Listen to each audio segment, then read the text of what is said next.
दिल्लीच्या हवेला गारव्यासोबत एक शाप आहे। थंडीच्या दिवसात दिल्लीतलं वायू प्रदूषण हे प्रचंड वाढतं, पण दिल्लीच्या विद्यापीठांमध्ये तिथल्या जेनझीमध्ये जे वैचारिक प्रदूषण पसरलंय त्याचं काय करायचं, ते कसं काढायचं? प्रदूषण विरोधी आंदोलनात माडवी हिडमा अमर रहे, कितने हिडमा मारोगे, हर घर से हिडमा निकलेगा या घोषणांचा काय संबंध होता? इतकंच नाही तर या आंदोलनात काही पोस्टर्सवर या हिडमाची तुलना आदिवासी स्वातंत्र्य सैनिक बिरसा मुंडा यांच्याशी सुद्धा करण्यात आली आहे। दिल्लीतल्या इंडिया गेट सारख्या आलिशान भागात टी शर्ट जीन्स घातलेल्या तावातावाने मीडिया प्रतिनिधींशी बोलणाऱ्या या तरुण पिढीला, या जेनझीला नक्षलवाद्यांच्या क्रूरतेची कल्पना तरी आहे का?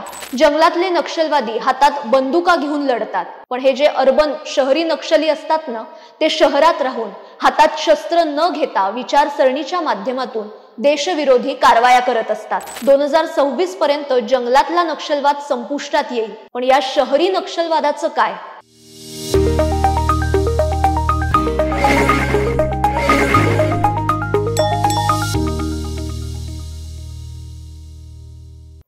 सध्या सगळीकडे मस्त गारवा पडू लागलाय, म्हणजे कधी नव्हे ते मुंबईत सुद्धा थंडी जाणवतीये।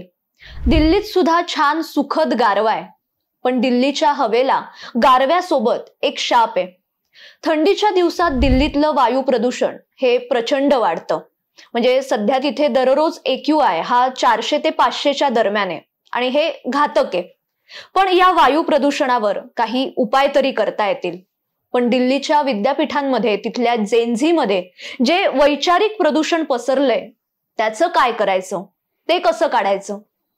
देशाचं भवितव्य असलेल्या या तरुण पिढीच्या डोक्यावर डाव्या विचारसरणीचं भूत हावी होताना दिसतंय। रविवारी दिल्लीच्या इंडिया गेट परिसरात तिथल्या काही विद्यार्थ्यांनी वायू प्रदूषणाविरोधात आंदोलन केलं। प्रदूषणाविरोधात आंदोलन सुरू असताना काही वेळातच प्रदूषणाचा विषय सोडून नुकताच मारला गेलेला नक्षलवादी हिडमा याच्या बाजूने आणि नक्षलवादाच्या बाजूने घोषणा द्यायला या विद्यार्थ्यांनी सुरुवात केली।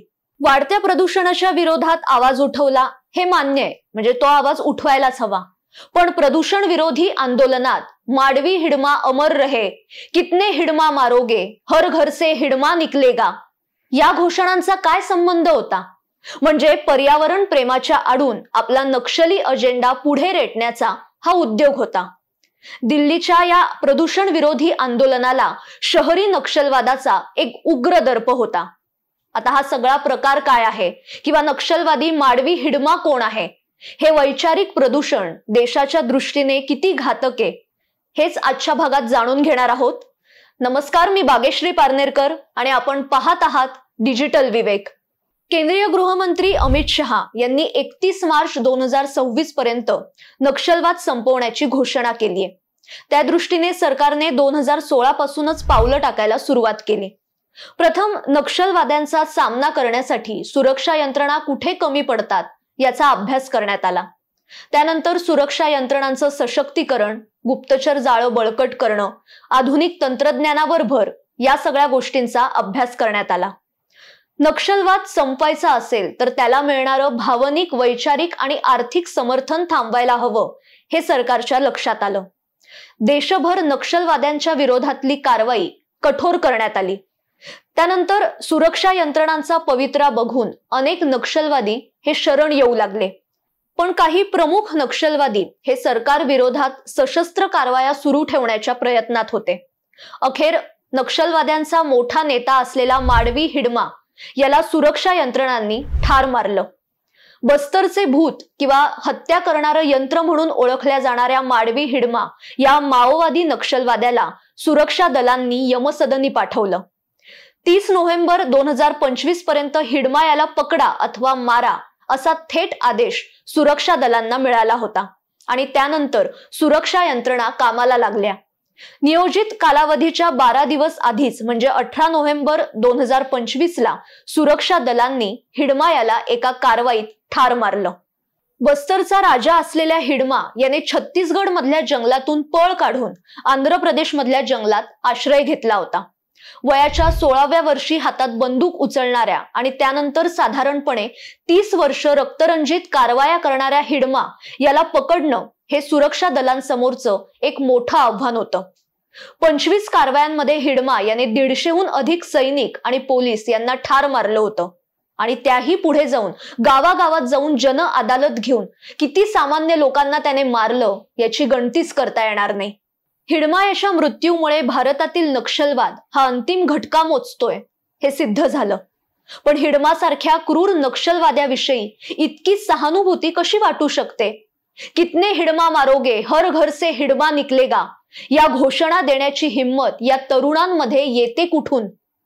इतकंच नाही तर या आंदोलनात काही पोस्टर्सवर या हिडमाची तुलना आदिवासी स्वातंत्र्य सैनिक बिरसा मुंडा यांच्याशी सुद्धा करण्यात आली आहे आणि या हिडमाला जल, जीवन आणि जमीन याचं रक्षक असं संबोधण्यात आलंय।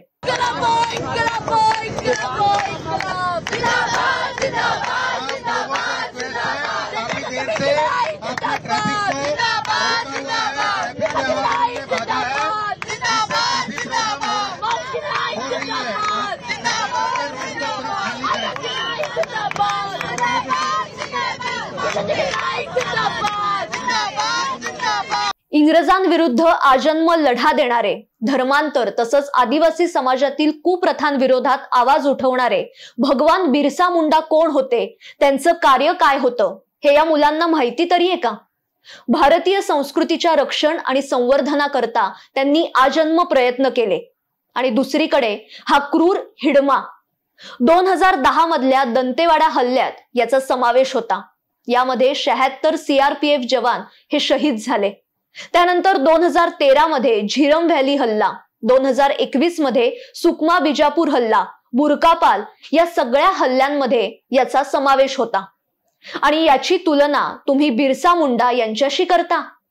खरंच यांच्या बुद्धीची कीव करावीशी वाटते। यांच्या बुद्धीला, विचाराला गंज चढलाय का असा प्रश्न निर्माण होतो।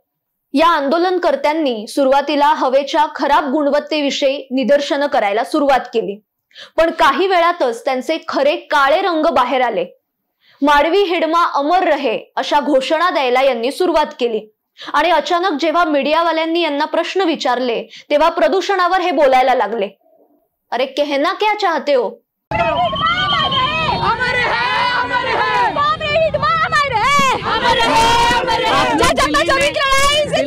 AQI के वर्सन होने पर प्रोटेस्ट कर रहे हैं, क्या कुछ आप लोगों के डिमांड्स हैं? दिल्ली में जो AQI के राइजिंग लेवल्स हो रहे हैं, चाहे AQI 1000 के पार जा रहा हो या फिर 2023 में 17,000 लोग मर रहे हो, इतना ज्यादा एयर पोल्यूशन होने की वजह से सिर्फ दिल्ली में, इसमें हम सब देखते हैं कि इसका रीजन पीएलएस डेवलपमेंट मॉडल है, प्रॉफिट ड्रिवन डेवलपमेंट मॉडल है, ये जनता का डेवलपमेंट मॉडल नहीं है।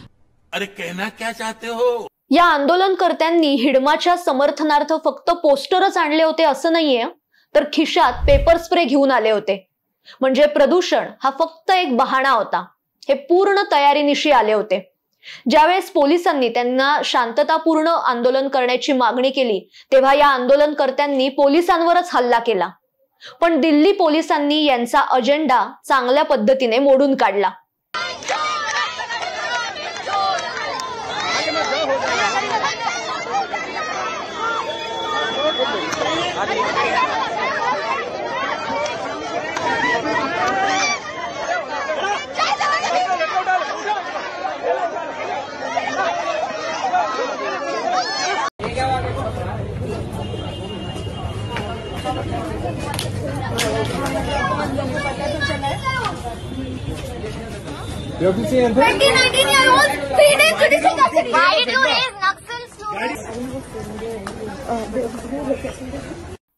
दिल्लीतल्या इंडिया गेट सारख्या आलिशान भागात टी शर्ट जीन्स घातलेल्या तावातावाने मीडिया प्रतिनिधींशी बोलणाऱ्या या तरुण पिढीला, या जेन्झीला नक्षलवाद्यांच्या क्रूरतेची कल्पना तरी आहे का?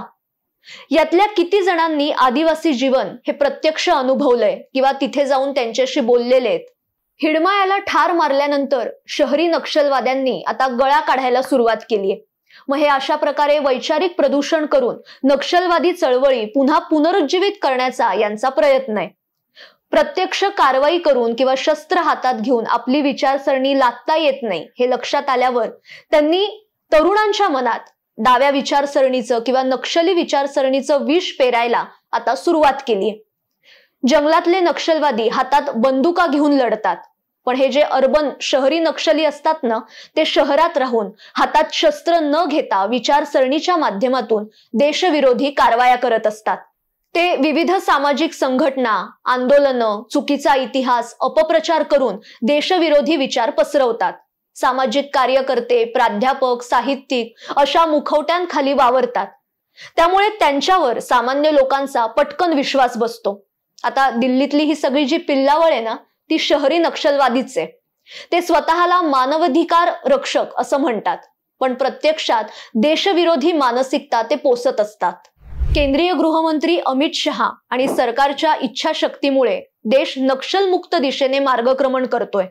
पण त्याचबरोबर तरुणांच्या मनावरचं हे वैचारिक प्रदूषण दूर करण्याचं आव्हान सुद्धा खूप मोठं आहे. तरुणांच्या डोक्यातलं हे शहरी नक्षलवादाचं भूत उतरवावंच लागेल.